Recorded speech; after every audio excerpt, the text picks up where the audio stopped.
Welcome to Everyone Loves Guitar, where we sit down and talk with interesting professional guitar players, uncover their stories, and discover what makes them tick.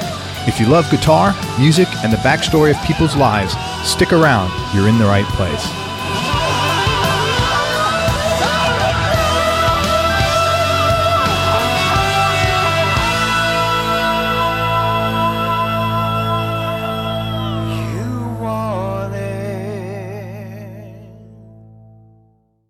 The Be Fulfilled Journal helps you be more honest with yourself and with others and be more open to handling things you've avoided dealing with for years. It's a 12-week online and journal program that helps you identify and eliminate things you do that are causing you stress and live in more gratitude and joy. It was actually developed by a long-term friend of mine who got sober in 2008, and he's put together a great deal just for my listeners. You get the 300-page hardcover journal and access to the 12-week video program online, plus free shipping, plus membership in a private Facebook support group with others going through the program, plus a 5-day mini course showing you how to let go of stuff that's draining your energy, plus a 30-day 100% money-back guarantee. To start your journey and get all the bonuses, go to BeFulfilledJournal.com/ELG. That's BeFulfilledJournal.com/ELG. For information about advertising on Everyone Loves Guitar, including information on geographically targeted ads, go to everyonelovesguitar.com/advertise. That's everyonelovesguitar.com/advertise. Hey everybody, this is Craig Garber. Welcome to Everyone Loves Guitar. We have the one and only Joe Robinson. Joe's just a tremendous guitar player, and I first interviewed Joe back a while back at episode number 120. I don't even know how long ago that was. It was probably a while, and he has a great. I would encourage you to go listen to that. Just go to everyonelovesguitar.com and enter Joe Robinson. He's got a really great story. He had an interesting childhood, and he's incredibly bright and incredibly well read. And it was really fun talking to him. We got him back today. Joe's got a new record out, and I wanted to talk about that. And for those of you who don't know Joe, I wanted to make sure you get turned on to his music. A little background: Joe's originally from Australia. Again, he's a virtuoso guitarist and singer-songwriter. He's really diverse, and he's very adept at many diversities, many genres, rock, blues, jazz, and R&B. Started playing guitar at age 9 after taking piano lessons for 3 years. Quickly outpaced his guitar instructor and then began self-education through the internet. At just 13, he won the Australian National Songwriting Competition. And I just want to address that. That's a pretty amazing thing for a 13-year-old to win an entire country's national songwriting competition. Within a couple of years, he was touring regularly and sharing stages with Tommy and Phil Emmanuel, both of whom served as mentors to Joe. He released his first album of original material called Birdseed in 2005 at age 15. At 16, he burned through a Chet Atkins creation, a version of Day Tripper and Lady Madonna at the opening round of 2008 Australia's Got Talent TV series competition. The entire house, including the judges, gave him a standing ovation. He went on to win $250,000 with his take on Tommy Emmanuel's arrangement of Classical Gas. Tommy then invited him to Nashville, where Joe now lives, where, among other things, he hooked up with Brad Paisley's producer, Frank Rogers, who helmed Joe's 2009 release, which is called Time Jump. And that same year, Joe was awarded the title of Senior Grand Champion Performer of the World at the World Championships of Performing Arts in Hollywood. He's performed at Bonnaroo and was also voted Best New Talent in the Guitar Player Readers Poll. He's done over 2,000 concerts in 30 countries. He spent the last few years touring North America and abroad, including China, Japan, Europe, and Australia, playing festivals and headlining clubs, displaying his virtuosity on electric as well as acoustic guitar. Joe also landed a coveted spot of one of Australian Guitar Magazine's top 50 best guitarists. After touring as a soloist for quite some time, Joe toured predominantly with his own trio over the course of the past few years. He also toured with the amazing John Jorgensen and Leroy Parnell. What was that, about a year you guys did that tour? Yeah. And that was really cool. We still have a few things this year. Oh, really? More to come on that front. Very cool, man. let's see. And Joe is now doing a lot of solo shows featuring both electric and acoustic guitar. Since 2007, Joe's released 4 albums and 1 EP. His new album is called Undertones, and today that's what we're going to talk about. Joe, thanks so much for coming back on the show. I appreciate it. It's a pleasure, Craig. Thanks for having me. You're welcome. And Joe just got back. Man, I couldn't believe we were in the city, or not in the city, but pretty close at the same time. Great weather, man, they had up there. Yeah, it was really nice. We had 4 shows up in the Northeast. We played in Fall River, Massachusetts, and then kind of outside of Albany, and then Philly area, and then show on Long Island and Roslyn, New York, and just got back to Nashville a couple hours ago. Really cool, man. Nice time of year. So, look, making an album, especially nowadays, is definitely not easy, yet you're still putting records out. What was your motivation to do that? Well, it'd been a number of years since I released an album. My last full-length album was in 2012. So I felt like not only did I owe it to my fans, I felt like I learned so much and I developed so much. I mean, I feel like I'm a different person every 6 months. It's just this evolution. Maybe I'm just at an age where that's really apparent, but it was so clear to me that I needed to have music that represented me now out and available. And I felt compelled to produce the album myself because I knew that, I had a real vision of what I wanted it to be. And I just felt like it was really important to me to present that to people. And the reaction has been unbelievable. I'm I really underestimated the power of music. People really love music, and the response has been incredible. That's awesome, man. This was the first one you produced? You self-produced? Yeah, I made 3 EPs, kind of, the last of which was in 2015 or 16. And I kind of co-produced those, and I produced the last one. So I felt like that was a way of me learning how to put the pieces together. But I've been working a lot as a session musician, and being a leader in sessions routinely, regularly, kind of really to kind of use. And I decided I wanted to do it myself. What was the biggest takeaway out of self-producing as opposed to working with someone else as a producer on the other records? Well, I mean, end-to-end control. I feel like the collaborative experience is a really beautiful thing in recording. However, it can be challenging to find a producer that's a true collaboration. I mean, I just felt really compelled to do it myself, as well as making an album is expensive, and to go in and spend money is it's a difficult thing to do. I'm an independent musician, which means I pay for my own records, and the kind of train of thought was, okay, I'm going to go in the studio with musicians that I really like to play with songs that I'm really proud of, that my team has helped me kind of, pick and choose.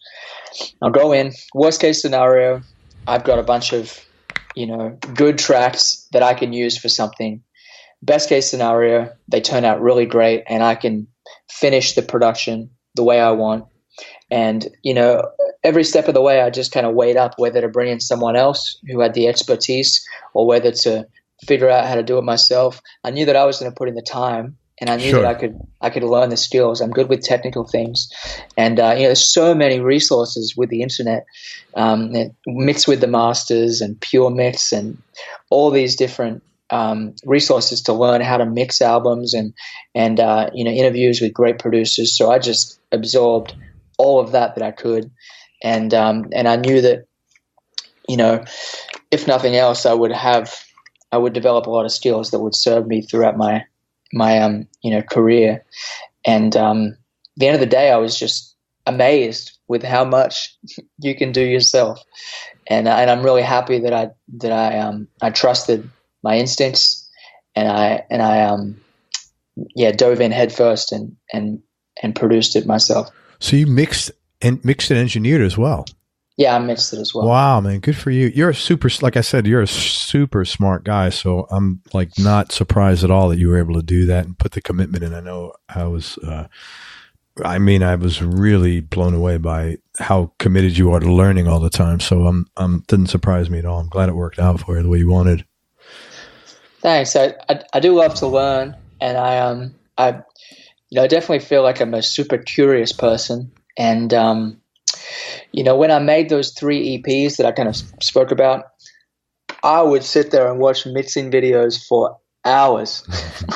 Like, it was just I couldn't resist. It was kind of like, well, I'm not going to be someone who sits in a studio and mixes records. Like, that's not my gift. Sure. My gift is to get on stage and perform and write songs, and that's kind of what I feel like is my musical purpose.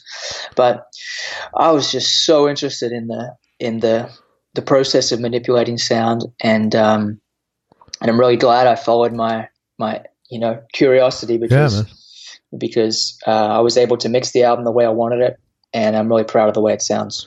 Well, now too, if you do have an engineer working with you, you can you can still have a little more control by knowing what you can and cannot do, and working with them, which is really, really good. Yeah, I can put my foot in my mouth less times when I'm in and around those people. Where did you record this? We did the tracking at the Castle, which is a studio outside of Franklin, Tennessee, and it was actually built by Al Capone in the 30s. So funny. It's literally an old castle with turrets. It's like a really cool place, and it kind of got a reputation in the 80s and 90s as being like the rock and roll studio in Nashville, which Springsteen recorded there and a lot of different people. And it's a great studio, and I live very close by, so it was so nice to just drive down the street, load in my amp, record, go home, come back, do it another day. It was just the whole process was really natural, and I did the rest of the overdubs and mixing at my own studio here where I live. So yeah, that's how it all happened. Mixed by Sterling Sound in New York City. Yeah, I know them. Did you were you all in the studio? No, I'm sorry. Were you all in the studio together at any point, or was this like separate tracks for the other guys? Yeah. Oh, yeah. We tracked it together, and we didn't use a click for a lot of it.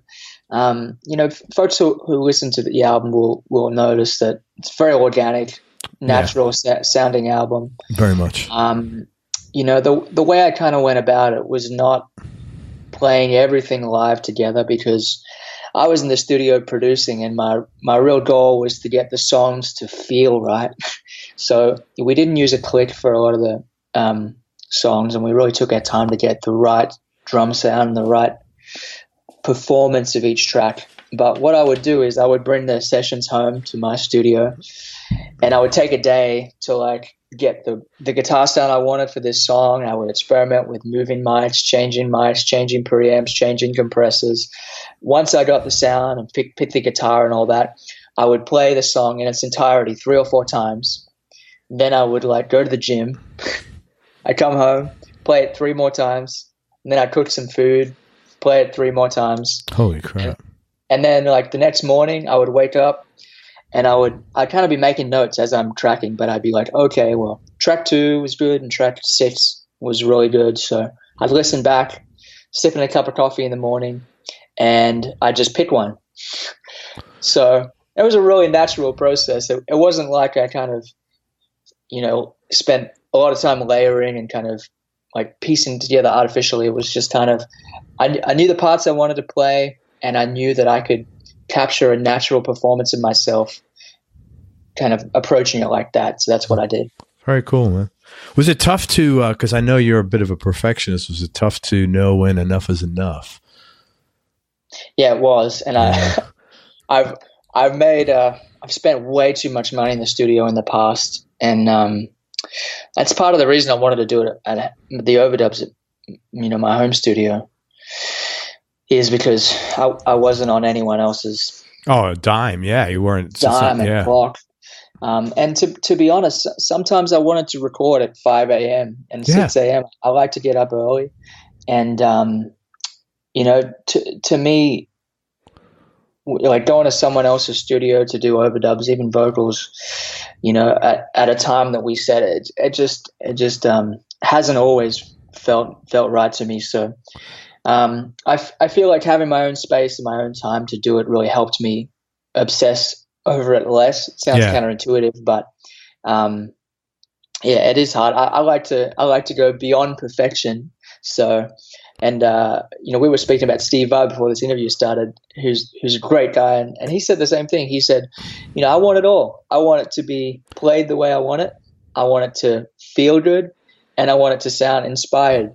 And I feel the same way. It's beyond perfection, meaning it has to be so good that it sounds flawless, but it also sounds like you weren't thinking about it and it wasn't premeditated. It sounds natural and inspired. So that was what I was going for. It's funny. I asked him that same question about his first record, and he wound up literally scrapping the entire thing and starting again, which I wasn't surprised to hear that. But all these songs. Your last record was very different from this one. It was more instrumental, if not all instrumental, if I remember correctly, right? Well, I've had I put out 2 instrumental records initially, and then I recorded an album in 2012 called "Let Me Introduce You." That was like very much a vocal album, but featured a lot of like musicianship. So this is like my second full album that features vocals, I guess. The last one I listened to, it wasn't that wasn't the title. I don't remember off the top of my head, but it was mostly instrumental. It might have been the one before that, or maybe one of your EPs even. But this one, you're singing on all the songs, and they're very accessible and melodic. And it's like more of a pop record, compared to what you normally make. What was there like? Did you consciously say, hey, I want to make something that's more accessible, that's more along the lines of pop? Or is that you just started writing and that's how that came out? Like, how did you, come up with that? Yeah, well, I've been writing a lot of songs, and I feel like a normal record for me isn't a thing, So every one of my albums has been totally different. And I've really been trying to when I'm that, you said in your little intro, I played 2,000 concerts. I know how to take the audience on a journey, and I have a lot of elements to what I do. I'm mostly a solo performer, so I kind of have these different elements. But I've had a hard time distilling that into an album format. Yeah. I cut my teeth playing solo instrumental guitar concerts, acoustic guitar. And I remember this moment when I was on stage. I think I was somewhere in Germany. I was probably 18, and I was like playing 2-hour shows, just instrumental guitar. I'm like, I need to sing. I need to be able to do more than just, get up here and play instrumental music. I just really want to. And I sang when I was much younger. Before my voice broke, I had like this. It was more like yelling than singing, but I was in rock bands and I was the singer. And so I knew I wanted to get back into that. And it's taken me a while to feel like that's kind of just part of my sound. But I feel like it really is, and I feel like this album really it just works. It's a very, there's a lot of music on it. It's not like I'm just sitting there playing 4 chords and singing songs. I feel like my identity as a guitar player is really important to me, and I feel like that comes through in the music, hopefully. But no, it's great guitar stuff on it. I didn't realize you were playing 2-hour instrumental concerts. God, man, that's incredible. Yeah, no, Holy I mean, that's smokes. You have to come see me play sometime, Craig. Man, I'd love to come see you play. Are you kidding me? You're in Florida, right? Yeah, in Tampa. Do some Florida dates. But yeah, I mean, I really enjoyed making this album, and I've been writing a lot of songs lately, and it's come together really well. I'm really glad. Like I said, the songs are really accessible, very tangible, very melodic, man. It's really cool to listen to it. What did you play instrument-wise, and what didn't you play? Or maybe I don't even know which is a better question. Well, I just played all the guitar parts and sang the songs. Okay. There's no keyboards on the album, so I played some of the keyboard-esque type guitars. But yeah, there's really acoustic guitar, electric guitar, vocals, bass, and drums on the album. So it's a very, very organic record. Who's the bass and drums on there? Anton Nesbitt played bass, and Anton's a monster player. You know, the bass player and drummer, Pete Abbott played drums, and he was in the Average White Band, and, you know, plays a lot of sessions in Nashville, and is just great drummer. And those two had worked together, I think, once or twice, but I played with them each independently, and I just knew that they would be a dynamite combo. That's cool, man. And I was so correct. when we had a couple of rehearsals before going to the studio, but when we went in, it was just the grooves felt so good, and the guys played so great, and they interpreted the music exactly as I thought they would. So Anton and Pete killed it. That's very cool, man. So pretty much now you're like a veteran of recording, of everything, man. But like especially recording, you've done tons of records at this point. I mean, you have a pretty good catalog for, you know, really good catalog to be proud of. What are the most important lessons that you've learned over time that you incorporated into making Undertones, this current record? Well, I feel like the longer I've played and the more experience I've had, the less I think. And the more it becomes just about channeling, you know, that inner musical voice. So I've kind of learned to switch my brain off, I think. And I mean, I feel like I'm a veteran in some sense. Like, I mean, I've been playing guitar. Like, guitar has been my number one thing since I can remember. Just absolutely obsessed with it. And, you know, I mean, I work with a lot of great producers and engineers and songwriters here in Nashville who have been, you know, like professional songwriters. 50s. You know, like Brent Mayer is a Grammy Award winning producer, and I've been doing a lot of sessions for him, playing on albums for different people. I mean, I can't think of how many thousands of hours experience he's had behind the console. But this is the guy who's recorded Ray Charles and Elvis and Ike and Tina Turner, and just, you know, who's who of music artists. So, like, I love being around great people who I can learn from. Yeah. And that's the reason I love living in Nashville, is I have so many great mentors like Brent, and you know, I'm on tour with Rodney Crowell and doing some dates with Emmylou Harris this year, and you know, I just really feel grateful to be able to be around people who are so experienced and so great, such masters of their domain. And yeah, I've learned so much from being around them and being in a lot of different environments. And yeah, I think that's been the biggest takeaway for me, is just less thinking, less worrying, and more music. You know, that is like a very common response of, you know, like you said, the more I play, basically the less I think. That's or the less I think, the better I play, something like that. And that is a very common response that I have from people feel that they're playing their best. A lot of personal topics in those songs, like relationships, society, pop culture, playing guitar. There's a biography and an ode to Temagog, which is, I think, where you grew up, correct? Mm-hmm. Yeah. And do any of the songs have like a particular significance? And was there any kind of overall theme or personal message that you were trying to get out? Well, they all mean something. Every song has a story. I try not to mail it in. No, I try and find a personal anchor for every song that I perform. I mean, I write a lot of songs. Last year I wrote 80 songs. That's it? And you actually wrote 80 songs?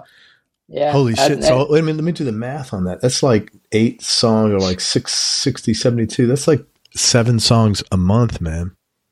And you're out. How many days were you out playing last year?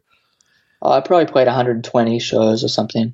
I mean, I told my, I have a really good team of people around me. Vector Management represent me. I told them, I said, every day I'm not on the road, I want to be writing, or recording or doing something. And so they just kept my calendar full. And, I'm home for 3 weeks right now, I haven't been home for 3 weeks in like 6 months.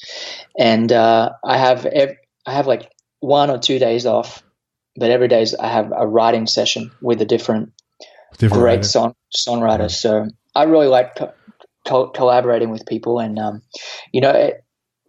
sometimes it just doesn't work. You'll go in there and you'll just write something and you'll just be like, okay, that was just another song. But I really try and come up with a personal thing that I want to write a song about. And there's a lot of love songs on the album. There's songs about characters. There's one of the songs was inspired by George Carlin.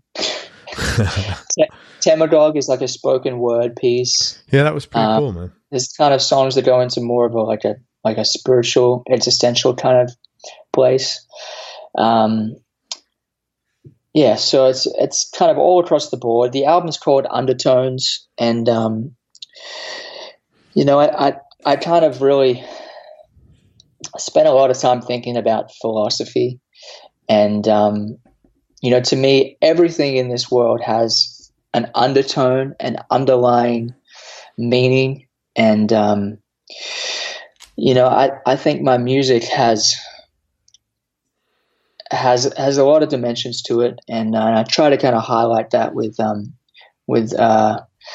album that has variety in subject matter, but continuity in the production aesthetic, as well as I feel like I have a kind of way of writing music that is unique to me. I mean, I couldn't imagine anyone else playing my songs like me. It just doesn't seem like that's a thing. So I'm that individual sound and make that the distinct thing that ties everything together. That being said, you did a really good job restraining, like not going.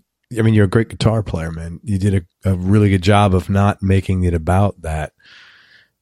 I mean, you served the songs appropriately, and for someone like me, I'm always like, I want to sort of like want to hear it, but like it wouldn't make sense in some of these places, where you didn't do it. So I guess I give you guys credit when I hear great guitarists like you do that and like exercise restraint and take care of the song. Cause I guess you'd want to, an unprofessional or untrained person like myself would think, oh, just rip it. But you can't, and you did the right thing. So it was really cool on a lot of the songs. Well, it's funny because like a lot of my favorite guitar players, they play complex and brilliantly crafted things, but it doesn't sound like they're really trying. Well, that's not the right way to say that. It doesn't sound like they're playing something really complicated. It just sounds like music. Yeah. So to me, I really try and put a lot of twists and turns, and I try and find a way of playing that's less derivative and more, about a melodic idea, about a rhythmic idea, about a harmonic idea. Those are the 3 elements in music, and I really try and make each of those kind of work. And people can go on YouTube and look at like Reputation, the second song. There's a music video we did for that, and I played the exact solo that I recorded. And there's some guitar ripping, shreddery on that track for sure. But I think the way the album feels, it doesn't feel like I'm trying too hard. It just feels laid in. It feels like I'm dive into a deep place with the writing. And yeah. I want to ask you questions about a couple of songs that I really enjoyed. One song called Snake Man, great acoustic playing. It was kind of like a swing blues, really interesting lyrics. I was wondering if that's an actual event, or was that based on something that happened, or is that just a story you made up? Yeah, it's a story about a man who really likes snakes, and that sounds like a kind of not a real person, but in Australia, there's a lot of snake people. Oh, like people that's their thing, snakes. Oh yeah, it's like a big thing. Like we had snakes. I got a photo of me with big snakes holding a probably 12, 13, 14, 15 foot python. With my brothers and sister. Maybe not 14 foot, but it was a big snake. And actually, it's probably 8 foot, 9 foot. That's about 7 or 8 feet too big for me, man.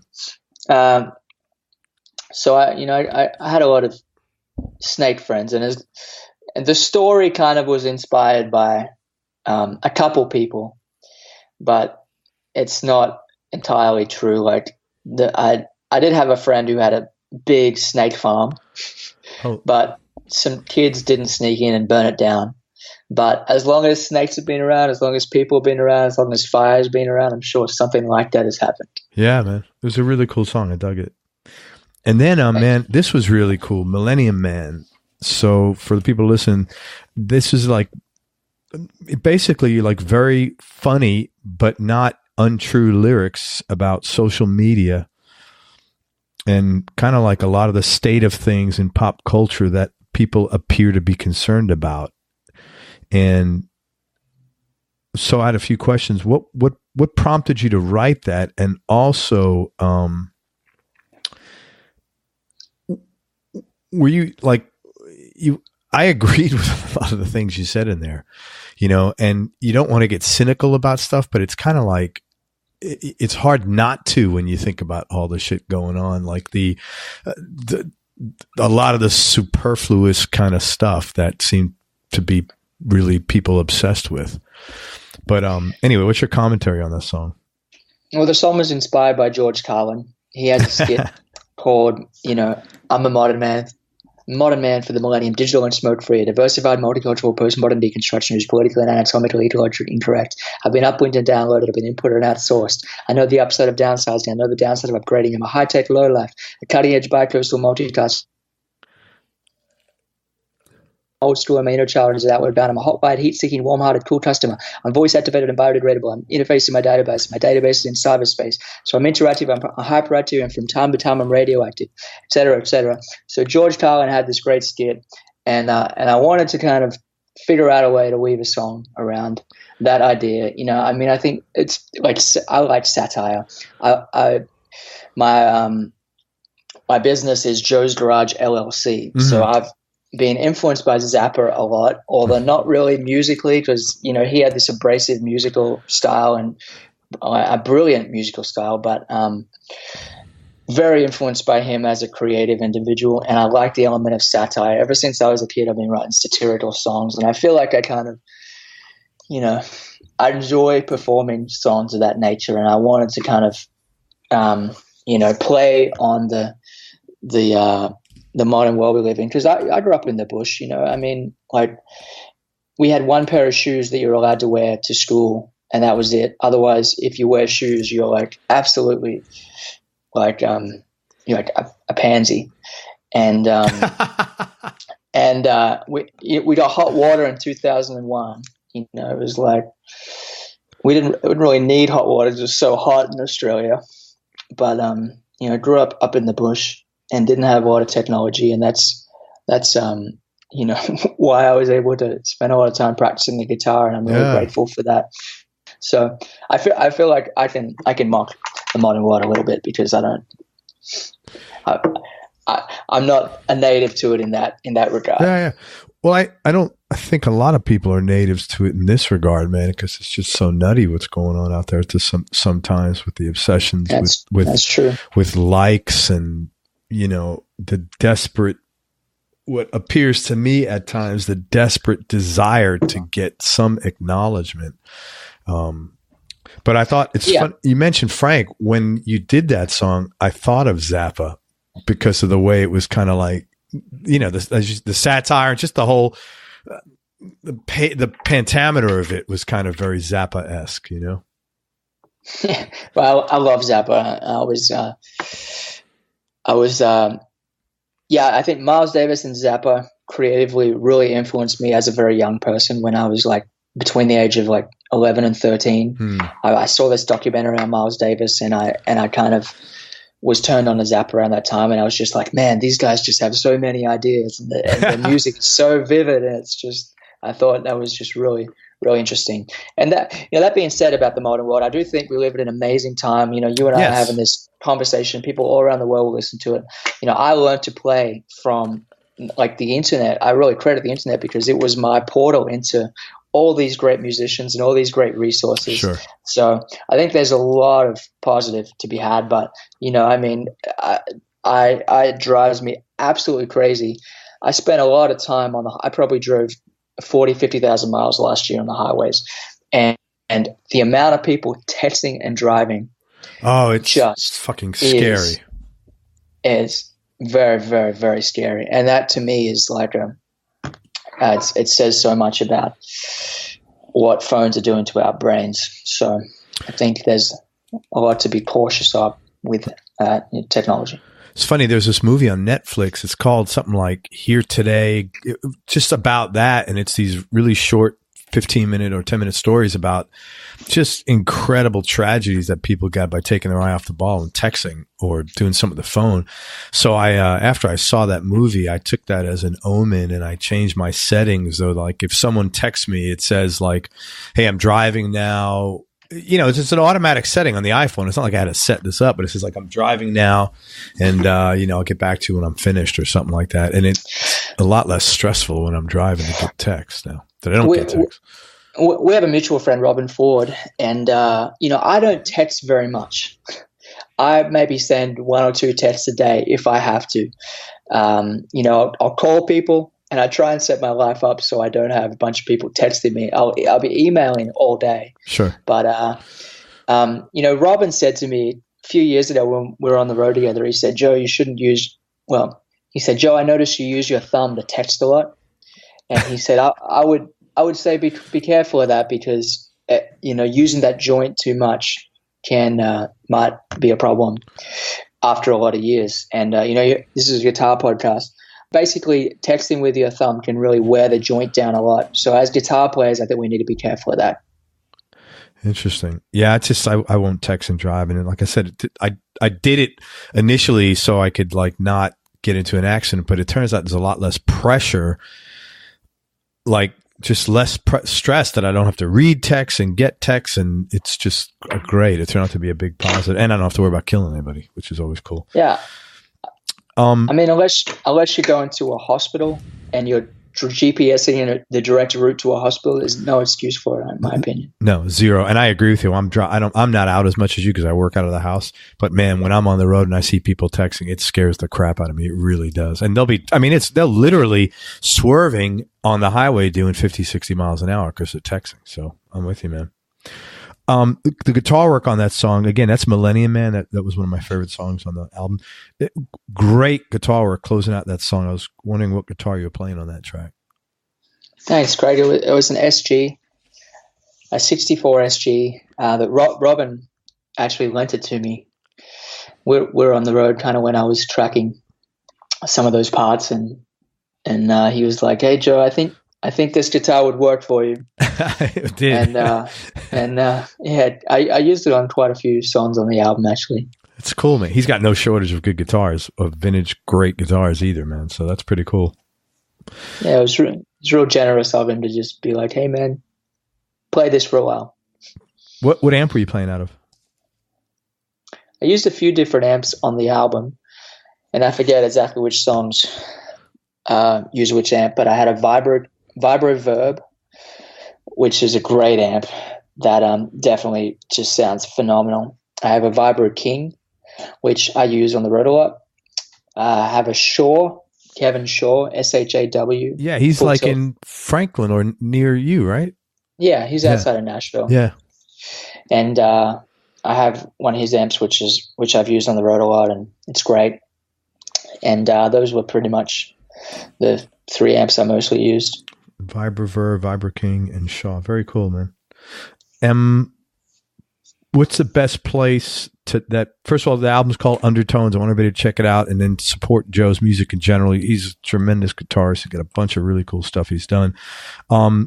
If I think to get the record, whether it's physical CDs or digital, go to joerobinson.com, and you're going to be touring in the U.S. Whereabouts? I have quite a few tour dates coming up in the Northeast and Midwest. So I'm playing Boston, New York City, Philly, DC, Chicago. I have a bunch of California dates as well, some shows in the LA area and Santa Barbara and the Bay Area and Bakersfield. And I'm on the road with Rodney Crowell a good bit too. And if you go to my website, joerobinson.com, there's about 50 tour dates or so listed that kind of go up until the late fall. Let me ask you this: do you have like do you have sort of an end goal here? And I mean, like a short-term or a long-term goal for yourself? Like, I know you're very goal-oriented, and I know you probably have something going around in your mind that you want to do. And if you can share it, if not, that's totally cool. But what are some of the things going through your head that you want to accomplish? Well, I'm going to say this, and I've kind of wanted people to ask that question for a long time, and people don't really ask it. And I'm going to preface this because I have to be careful here not to sound really arrogant. But ever since I was a kid, some people are going to think that I'm delusional or arrogant, whatever. But I've always wanted to be the greatest musical artist in the history of the human species. Mm-hmm. And I think everybody has a gift and has a purpose and a destiny, and it's unique to themselves. And, to strive is something that I just feel it makes me so happy. And it's such a, I read a lot about, the Stoics and the ancient Greeks, and to strive, there's a lot of guitarists who are virtuosos. What is it? What does virtue mean? Virtue is moral excellence. So my favorite people in history are the people that have defined history, from Leonardo da Vinci to a lot of the great classical composers to a lot of the great philosophers and thinkers. And I think ever since I was a kid, music has just been something that I've been so drawn to, and has come so natural to me. I'm just naturally obsessed with it. It's not like I could play without practicing, but I have a natural obsession with it. So my goal is to be absolutely as great as I can, and really be a good person, really give back, really try and speak the truth, and make the most of the opportunities that I have. I don't find anything wrong with that at all, because if you don't have a vision like that, even if you fall short on that 50%, you're going to come out pretty good, I think, Right. Are you good with balancing? Because I know your work ethic.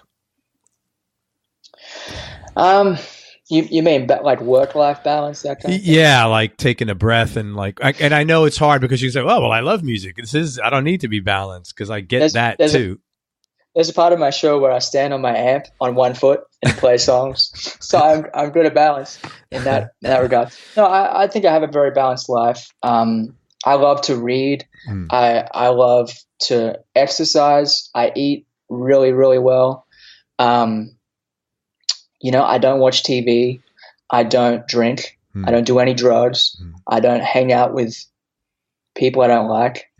I have really great friends, great relationship, great family. Yeah. Although my family all live in Australia, so I'm over here living in Nashville alone. I've been living here 10 years. I moved over at 18, to pursue my dream. And, I think this idea of you have to subscribe to this normal life in which you work for this amount of time and then you do this for this amount of time and then you do this. I think that is BS to be honest for me. Yeah. I'm not a neurotypical person. I think of myself as a heterodox thinker in many ways. And, I really just try to figure out what works best for me and optimize for that. Yeah. And to me, and that can involve, working 16-hour days. I mean, I have an app called Toggle, and I toggle how much time. It's a time tracking app, and I toggle how much time I spend on everything. And, it's 13, 14, 15-hour days every day. Sure. Doing stuff that gets me towards where I want to be. So, I could probably spend more time outside. Right. That would be nice. But I feel like I have a balanced life. I feel like I'm really happy. I feel like I'm grateful at the moment because I have a kind of balance of being on the road quite a lot, but also able to, be home for 3 weeks like I am now and creating a lot. So that's how I think about balance, if that makes sense. I give you credit, man. I eat super clean, but when I was in New York, that went out the window, man. Pizza, bagels, not too much bad stuff, but I was definitely off my regular regimen, man. I don't get to do that often. Also, you've got Joe's 12 with a bunch of your guitar heroes. Talk about that, because that sounded really cool. Yeah, I'm so excited about Joe's 12. It's been a huge undertaking. Basically, it's a 12-week course, and each week focuses on a different aspect of being a musician, being a guitar player, from practicing to, chords and scales, to writing songs, to being in the studio, to being on the road, to collaborating, to your why. And, I kind of laid out, how I developed my techniques and what I've learned in all these areas. But what I really wanted was for people to have a window into how my mentors have helped me. Because if there's one thing that I'm so happy I did and so grateful is, I picked really good mentors. I picked the greatest people to emulate. And it was when I was in the bush in Australia and I was eating my cereal, watching Eric Johnson and being like, man, that guy just has the best tone, the best sound. I want to figure out how to do that. So spent hours kind of deconstructing it and trying to, learn Cliffs of Dover and learn all these songs. And I did that with so many great people. It's really allowed me to have a great musical foundation. So with Joe's 12, I interviewed a lot of my closest mentors, and including Tommy Emmanuel, Steve Vai, Eric Johnson, great songwriters, Rodney Crowell, Gary Nicholson, producers, Brent Mayer, Ray Kennedy. The list goes on and on and on. There's 19 guests total, and, for the most part, they're Grammy Award-winning, legendary people who have been, leaders in their domain for a long time, and I've learned so much from them. So people can go to joes12.com. The course will be launching very soon. You can put your email address in and be notified when it's ready. But basically, I think it's a way for me to. Well, I think it's so important for people to have good mentors, and I think no matter what level of playing you're at, this course will be interesting and will help you. Very cool. That's joes12.com. Awesome. And Joe's got a great YouTube channel. It's Joe Robinson Official. You could also check him out on Facebook. Again, Joe Robinson Official. And on Instagram, it is Joe_Robinson. And Twitter, it's Joe Robinson1. God, that's a mouthful, man. You did well, Craig. Good job. Thank you, man. Anything else I missed? I think we covered it all, Craig. Thanks so much. And it's really nice to chat about the album, and I hope people enjoy the music. You know, you can listen to it on Spotify and Apple Music and all those places, but if you want to listen to the high quality, 96K version mastered for vinyl, you can download that on my website, joerobinson.com. And I hope people enjoy the music as much as I've enjoyed making it. And the response so far has been totally phenomenal. I'm really happy for you, man, because I know how hard you work and I know how good talented you are. So that's great. Well fitting. Check out Joe's music at joerobinson.com. And he's got 50 shows booked right now. Go out and see Joe and say, hey, tell him you heard him on the show. And go back and listen to the original episode, the original long interview I did with Joe. It was really, really interesting, man. Very not your average guy growing up in small town America or the suburbs. Really, really cool story he has. Joe, thanks for your time, man. I really appreciate it. And I hope best of luck with the record. And everybody check out Undertones and everything else at joerobinson.com. Thank you for listening. If you enjoyed this interview, please share it with a friend or on your social media channels. We appreciate your support. Thanks so much to Joe Robinson for spending time with us. I really appreciate it. Again, check out all Joe's music and go support Joe and see him on the road at joerobinson.com. Make sure you go to everyonelovesguitar.com. Sign up to get on our newsletter list so you and I can connect. And most important, remember that happiness is a choice, so choose wisely. Be nice, go play your guitar, and have fun. Till next time, peace and love, everybody. I'm out. We hope you enjoyed this show. If you did, subscribe to the Everyone Loves Guitar podcast, and you can do this online at everyonelovesguitar.com or on iTunes. And if you like the show, please leave us a 5-star positive review. The more 5-star reviews we get, the higher our show ranks, and higher rankings mean we get to continue speaking with cool, interesting guests on our show. We'll see you on the next episode, and until then, keep playing your guitar and have fun making music.